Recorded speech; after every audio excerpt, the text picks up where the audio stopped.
మరి మీ నమ్మకాన్ని నిలబెట్టి ఈ ప్రాంత ప్రజల్ని కాపాడుతూ వాళ్ళ అన్ని పనులు కూడా పరిష్కరిస్తూ ఒక మంచి పేరు సంపాదించుకుంటారని పెద్దలకు తెలియజేస్తూ మరి గతంలో 3 సార్లు మీరందరూ కూడా బీఆర్ఎస్ పార్టీకి అవకాశం ఇచ్చారు.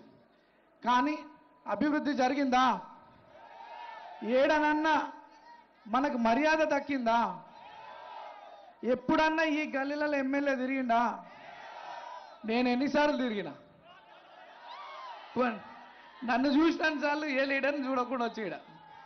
మీ గల్లీలలో పుట్టి మీ గల్లీలలో తిరిగినోడిని, మీ బస్తీ వాసుని, మీ కళ్ళ ముందు పెరిగినోడిని ఈరోజు మనలో మీలో ఒకడినైనటువంటి నాకు ఈ అవకాశం రావడం పెద్ద అదృష్టంగా భావిస్తూ ఆ దేవుడు రేవంత్ అన్న రూపంలో వచ్చి మనకి అవకాశం కల్పిస్తుంది. ఈరోజు కాంగ్రెస్ పార్టీ మన బస్తీ వాసునైనటువంటి వారికి అవకాశం ఇస్తూ బాధ్యత తీసుకుంటుంది. మరి మన బాధ్యత ఏంది? మన బాధ్యత ఏంది? అన్న గౌరవం నిలబెట్టాలి. అత్యధిక మెజారిటీతోని కాంగ్రెస్ పార్టీకి ఇక్కడ ఓట్లేసి గెలిపిస్తే మనం అన్న గౌరవం నిలబెట్టి ఉన్న వాళ్ళం అవుతాం. కాంగ్రెస్ పార్టీ గౌరవం నిలబెట్టిన వాళ్ళు అవుతాం. కాంగ్రెస్ పెద్దల గౌరవం నిలబెట్టిన వాళ్ళు అవుతామని చెప్పి సందర్భంగా తెలియజేస్తూ సెంటిమెంట్లకి సింపతిలకి ఆలోచన చేయకండి. ఎలక్షన్ అంటే మన భవిష్యత్తుకి సంబంధించినటువంటి విషయం, మన పిల్లల భవిష్యత్తుకి సంబంధించినటువంటి విషయం, మన ప్రాంత అభివృద్ధికి సంబంధించినటువంటి విషయం. 10 ఏళ్ళు ఎటువంటి అభివృద్ధి జరగలే. మరి 3 నెలలుగా ఇక్కడ మంత్రులు పొన్నమన్న, తుమ్మల నాగేశ్వరరావు గారు, వివేక్ అన్న, పెద్దలు ముఖ్యమంత్రి గారి ఆదేశాలతో మన గల్లీకి తిరిగి ఈ ప్రాంత సమస్యలు తెలుసుకొని కోట్లాది రూపాయలతో డెవలప్మెంట్ కార్యక్రమాలు చేసినారు. అదే రకంగా సంక్షేమ పథకాలు కూడా చాలా మందికి అందినాయి. వైట్ రేషన్ కార్డ్స్, సన్న బియ్యం, నేను ఏ గల్లీకి పోయి అడిగినా కానీ తెల్ల రేషన్ కార్డు వచ్చిందని చాలా సంతోషంగా ఉన్నారు. సన్న బియ్యం తింటున్నామని చాలా సంతోషంగా ఉన్నారు. ఈరోజు కాంగ్రెస్ పార్టీ పట్ల రేవంత్ అన్న నాయకత్వం పట్ల మన ప్రాంత ప్రజలకు ఒక బలమైన భరోసా వచ్చింది.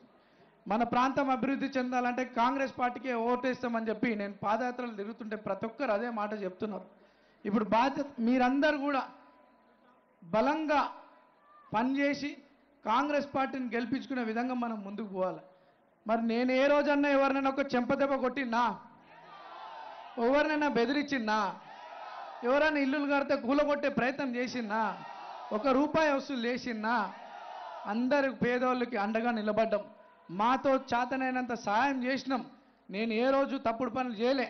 ఇవాళ మీ కొడుకును పట్టుకొని రౌడీ అంటుండు. రౌడీనా? నేనేమో గుండానా? ఏమో తప్పు చేసిందా? మరి ఏం జవాబిస్తారు అటువంటి వాళ్ళకి?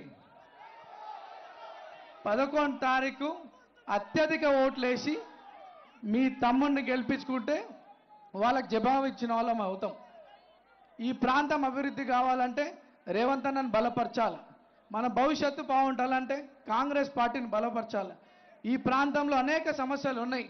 హై టెన్షన్ లైన్స్ వాటి వల్ల 10ల సంఖ్యలో జనాలు చచ్చిపోయినారు ఈ ప్రాంతంలో. మరి పెద్దలు వివేకన్న గారు సీఎం గారి దృష్టికి తీసుకువెళ్ళి అది ప్రాసెస్ జరుగుతూ ఉంది. ఈ ప్రాంతంలో అనేక అభివృద్ధి వాళ్ళు కావాలంటే కాంగ్రెస్ పార్టీని గెలిపించుకోవాల్సిన అవసరం మనందరికీ ఉంది. యువ సోదరులందరూ ఇంతమంది వేల సంఖ్యలో వచ్చినారు. ఈరోజు ఎంత జోష్ ఉన్నదో 11 తారీఖు కూడా పొద్దున్న 7 గంటల నుండి సాయంత్రం 5 గంటల వరకు నిరంతరం కృషి చేస్తూ మనకు సంబంధించిన వాళ్ళందరినీ కూడా ఓట్లు కాంగ్రెస్ చేయి గుర్తుపై ఓటేసి కాంగ్రెస్ పార్టీని గెలిపించవలసింది కోరుతున్నాం. 2 సార్లు మీ ముందున్న అవకాశం వచ్చినా రాకపోయినా మీ సమస్యలపైన పోరాడుతూ ఉన్నా ఈరోజు పెద్దల ఆశీర్వాదంతో ఈ అవకాశం వచ్చింది. ఒక్కసారి నన్ను ఆశీర్వదించండి. మీ మధ్యలో ఉంటూ మీ సమస్యలు పరిష్కరిస్తూ ఒక మంచి పేరు సంపాదించుకొని పెద్దల గౌరవం నిలబెడతానని చెప్పి ఈ సందర్భంగా తెలియజేస్తూ మరి ఓటింగ్ 11 తారీఖే కాదు, ఈ రోజే స్టార్ట్ అయింది. ఓట్ ఫ్రమ్ హోమ్ ఈ రోజే స్టార్ట్ అయింది. 103 ఓట్లు ఈరోజు హ్యాండిక్యాప్స్ సీనియర్ సిటిజన్స్ ఇళ్లలోకి పోయినారు. దాదాపు 70-80% ప్రజలు మనకు ఓటేయడం జరిగింది. ఈరోజు ఓటేసి మనకు చెప్తా ఉన్నారు, మా కొడుకుకు, మా పిల్లగాడు, మా కాంగ్రెస్ పార్టీ మేము ఆల్రెడీ ఓటేసినామని మా ఇంటికి వచ్చి కూడా చెప్పడం జరుగుతూ ఉంది. వాళ్ళందరూ కూడా పాదాభి నమస్కారాలు తెలియజేస్తూ ఇక బాధ్యత మిగిలింది మనందరి మీద. ఎస్పెషల్లీ యూత్ అంతా కూడా ఇది మన భవిష్యత్తుకు సంబంధించింది, మీ భవిష్యత్తుకు సంబంధించింది. మనమందరం కూడా బోల్తాం 2 మినిట్ కాంగ్రెస్ పార్టీని గెలిపించుకోవాల్సిందిగా కోరుకుంటూ మరి यहाँ के जो हमारे बड़े बुजुर्ग नौजवान भाइयां सबका जो स्वागत करें हमारे मुख्यमंत्री साहब का सबका शुक्रिया अदा करते हुए जो बात कांग्रेस ने एज ए कैंडिडेट मेरे को ऐलान करने के बाद ओवैसी साहब ने मेरे को सपोर्ट करने का ऐलान करे ओवैसी साहब का शुक्रिया अदा करता हूँ। मैं कोई बाहर का नेता नहीं होता हूँ। पुराना 15 साल का रिश्ता है आपका मेरे बीच में। यहाँ के माइनॉरिटीज के बीच में मेरा एक रिश्ता है पिछले 40 साल से फैमिली का और 15 साल से मेरा एक रिश्ता है यहाँ का। आपके और हमारा रिश्ता तोड़ने बीआरएस और बीजेपी कोशिश कर रही है, गलत फेक न्यूज स्प्रेड कर रही है। हाँ आप नहीं मानते मगर लोगों को तो बोलना मेरा गलत फेक न्यूज स्प्रेड कर रही है। आप फेक न्यूज पे नहीं जाना। आपको रिक्वेस्ट करता हूं जो जिस तरह अपन मिलके थे उसी तरह अपन आज भी रहेंगे आगे भी रहेंगे। हर मजहब को लेके आए हम, चाहे हिंदू हो मुसलमान हो सिख हो ईसाई हो, हर कोई लेके चला। आज ऊपर वाले की दया से रेवंत अन्ना की दया से आपके सामने उम्मीदवार बन के आया। जब मेरे को उम्मीदवार बनाने की कोशिश कर रहे थे कांग्रेस तो फेक न्यूज बहुत सारे स्प्रेड कर रहे थे मगर कुछ नहीं रोका।